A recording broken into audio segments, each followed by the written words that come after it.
Welcome back to my channel. In today's video, I'll show you how I transformed a woodsy thrift store shadow box into a wintry country scene. I apologize for not being able to show you the original item put together as I bought it.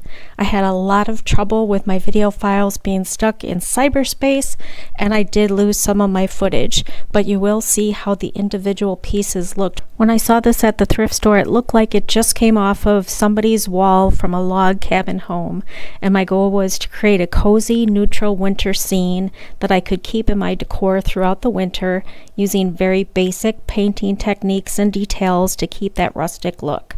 Now I realize some of you may not see anything like this in your local stores or thrift stores, but you can get some really fun ideas and create your own shadow box.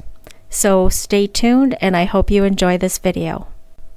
Of course, I started by disassembling the shadow box, and you can see it's in really rough shape.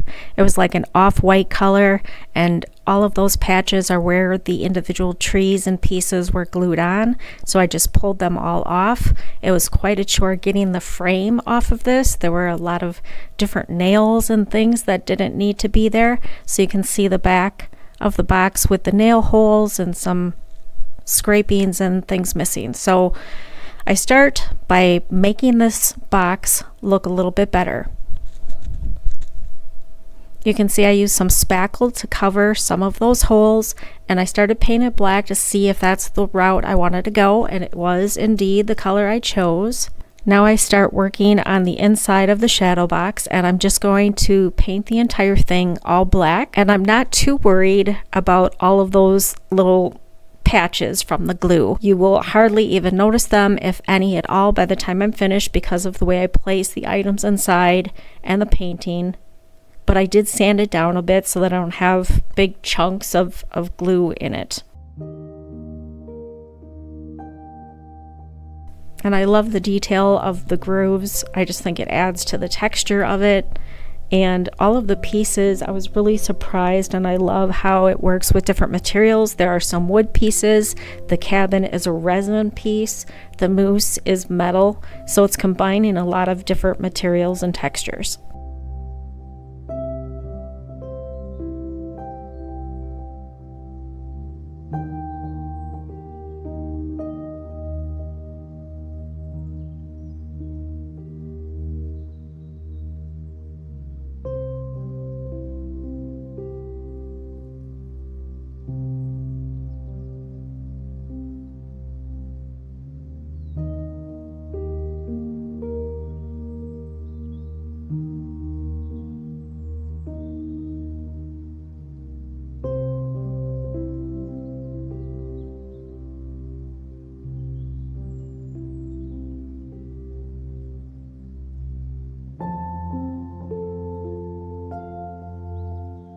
Starting to work on the sky.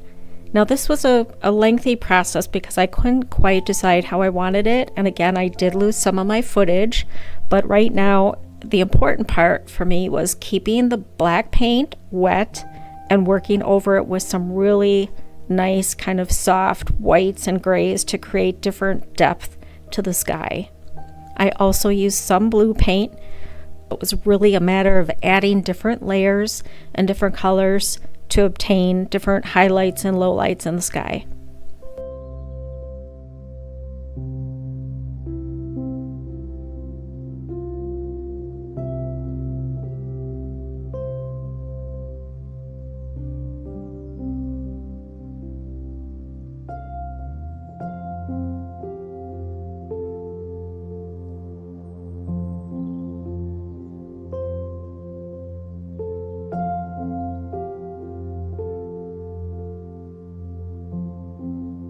I'm just taking some gray, and I wasn't sure if I wanted to make a very cloudy sky.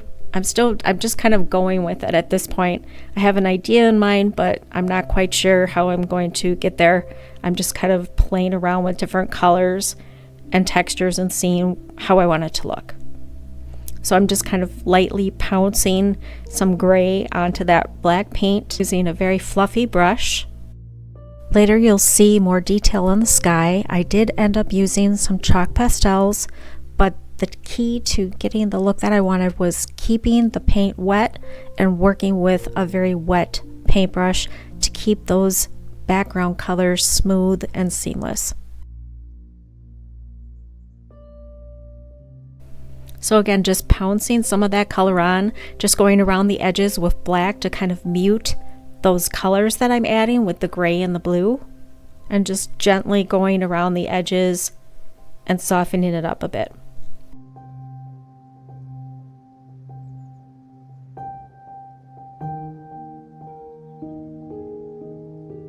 Unfortunately, this is where I lost some footage, so you cannot see how I finished the sky, but I did go in with some chalk pastels and some water and just blended those colors together and deepened up some of the blues to really give the sky some depth. I also used 2 different sizes of a stylus to add some snowflakes, and I do have, you can see in the upper right corner, I do have a little bit of moon light shining through.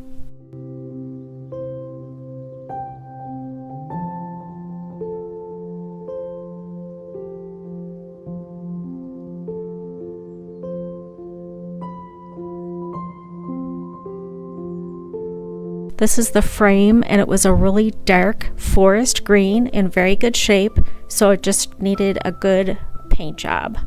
And again, I did want to use neutral colors, whites and grays and blacks, and so I decided to give this frame a very different look, starting with black paint, and then I cover it mostly with white paint, but I wanted some of that black to show through, especially on those little grooves on the edging of the frame.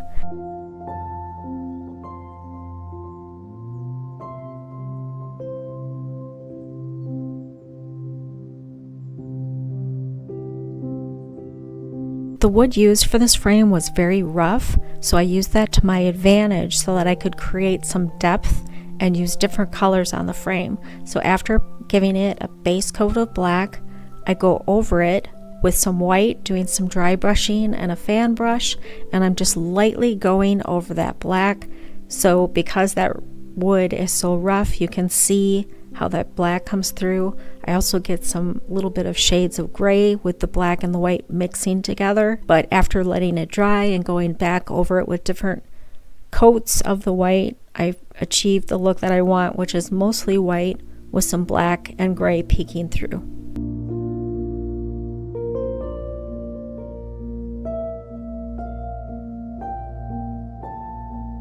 Moving on to the trees, they are made of that same rough wood as the frame. They were also painted that same dark green color. So I just used the roughness of the wood to my advantage because I can get other colors into those little grooves just to bring out some little details. I'm using Waverly white chalk paint, and I'm just going over the fronts and the sides of all of the shapes. I love the really rustic kind of primitive look of these cutouts. I think they just fit perfectly into the scene.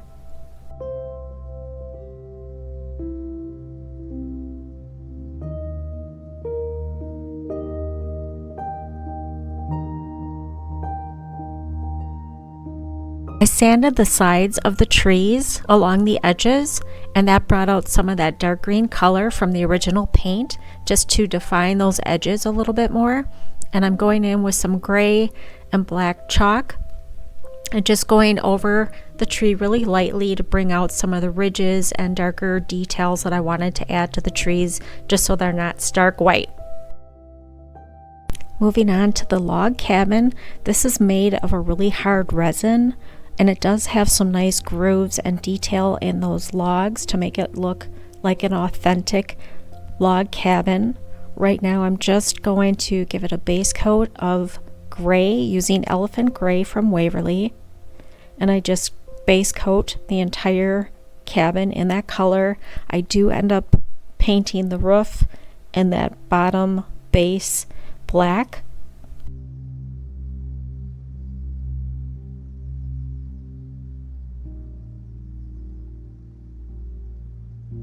I'm using plaster from Waverly to do the moon. That was also a dark brown color. Here I'm using my chalk pastels, and I'm just getting into the grooves of that cabin to bring out some depth.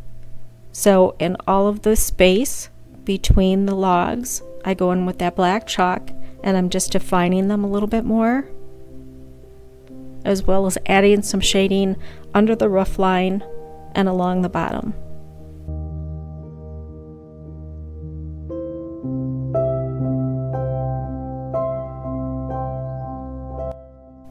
And I wanted to get a little bit of that black into some of the grooves of the individual logs, so just going over really lightly on top of some of those logs.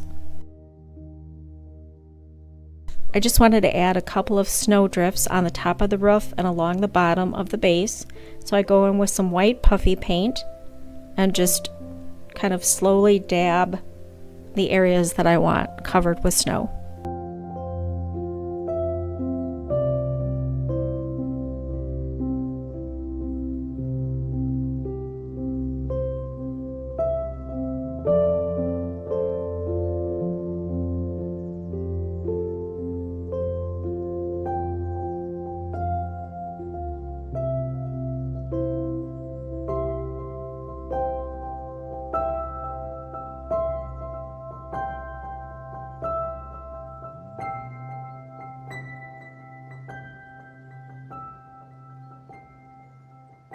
I wanted to add a door. This one didn't have one, so I just trimmed a couple of popsicle sticks or craft sticks and glued them together. I used a larger craft stick and cut it to size to make a chimney, and I painted it black, and I'm just giving it a little bit of gray highlighting so it stands apart from the background.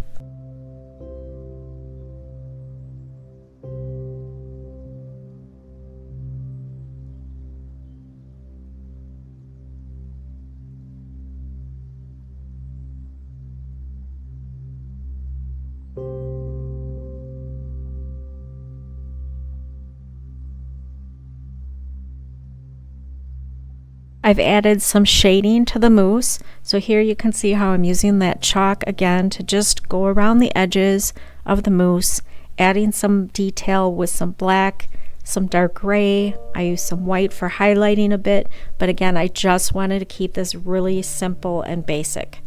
I like applying the chalk with a Q-tip or sometimes a paintbrush, and you can really achieve some really nice soft effects by first applying the chalk, and you can decide how deep you want the color to go.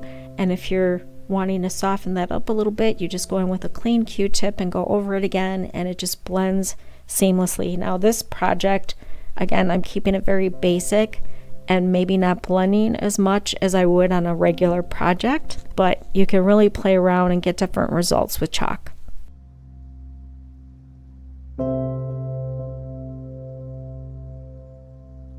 If you're enjoying this video, please give it a thumbs up and subscribe to my channel so you don't miss my upcoming videos. I wanted to add some birch logs to go outside of my cabin. So I have some really beautiful larger birch branches that are white, but once they get to the smaller part of the branch, they always tend to look this kind of drab brown color. So I just cut them to size, and I'm going to paint them white so that they actually look like birch logs.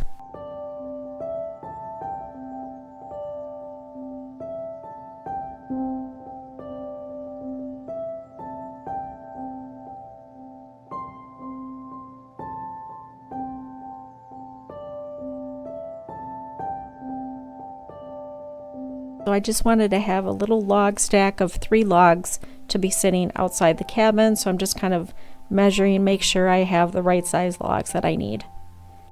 Here I've painted them white, so I just go in with a couple of coats of white, and I end up highlighting them with just a little bit of off-white, some black and gray. I didn't want to get too detailed with this project, like I said, keeping it very simple. I added some lines, which you'll see in a bit, and it was just a matter of kind of softening up the lines to make it look like actual birch, and I'm really happy with how they turned out. I'm going in with an ultrafine Sharpie, and I'm just adding some black lines.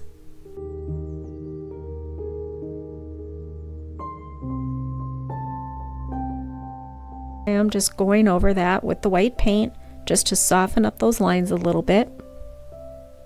Wiping it back so you can see some of the lines if you cover them a little too much like I did there.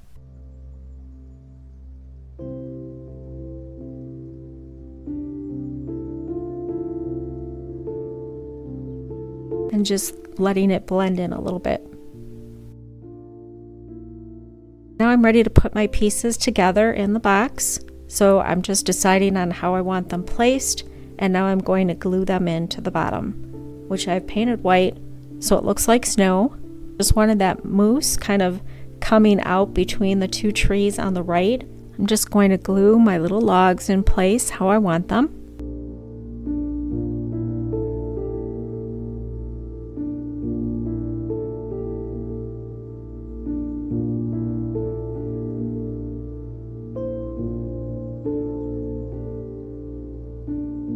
I've added a tumbling tower block to the back of that cabin because that's what I'm going to glue to hold it in place.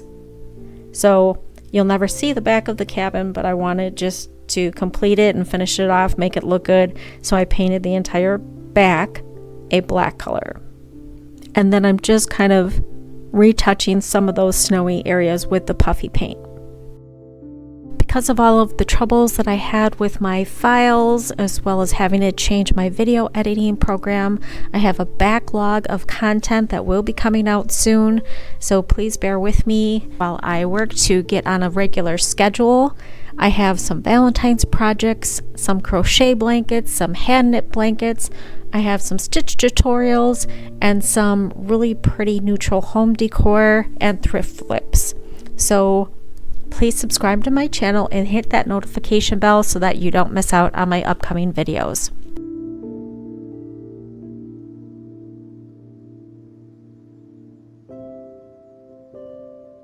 Now I'm just going in with some Mod Podge and I'm just painting that on the bottom so I can add some faux snow.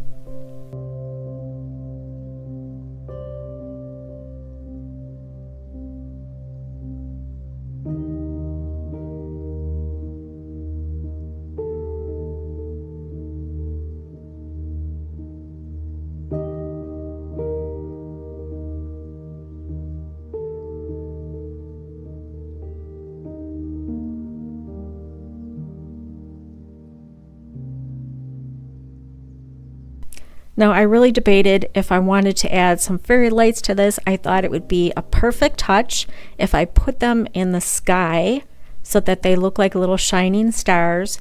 But I worked so hard on painting that sky, I wasn't sure if I wanted to drill holes in this frame. I ended up doing it and I'm really pleased with how it came out. So I'm just getting all of those fairy lights in there. Here is what it looks like without the lights on. And here it is with the lights on. I really love how the project turned out. I think the lights give it a nice cozy feeling, especially when it's nighttime. I live in a cold weather state, so I can have this winter scene out for quite some time. We have over a foot of snow on the ground now, and we're heading into our sub-zero temperatures for the week. So this project makes me feel a little more cozy. Let me know in the comments below how much snow you have in your area.